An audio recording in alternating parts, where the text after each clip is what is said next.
নমস্কার। হরি ওম। ধর্মকথাতে আপনাদের সকলকে স্বাগত জানাই। আশা করছি আপনারা সকলে খুবই ভালো আছেন এবং সুস্থ আছেন। আজকে আমরা 17 নম্বর পর্ব নিয়ে আপনাদের সামনে প্রস্তুত হয়েছি। গীতা ধ্যান।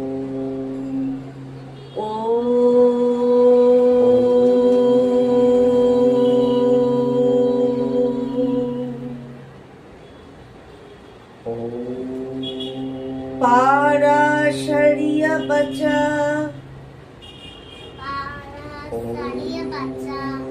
सरोजममलं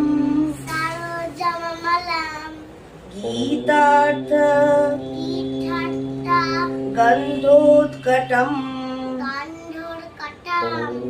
नानाख्यानक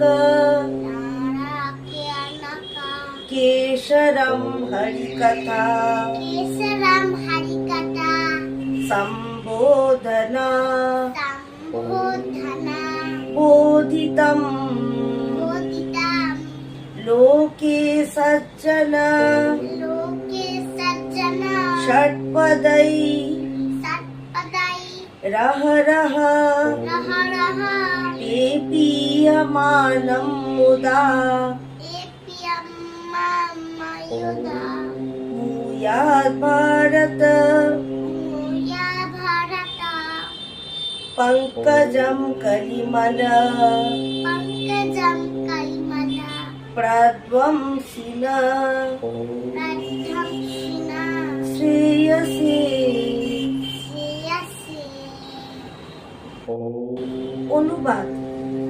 পরাশর পুত্র ব্যাসদেবের বাক্যরূপ সরোবরজা হরিকথা প্রসঙ্গ দ্বারা প্রস্ফুটিত নানা অখ্যান রূপ কেশরযুক্ত যে পদ্মের মধু এই জগতের সজ্জন রূপ ভ্রমর্গ নিত্য পান করেন, কলি কলুষ নাশক গীতারূপ তীব্র সুগন্ধযুক্ত অমল মহাভারত রূপ সেই পদ্ম আমাদের কল্যাণের কারণ হোক। আজকের মতন এই পর্যন্তই। আবার আমরা আসবো নতুন পর্ব নিয়ে। নমস্কার।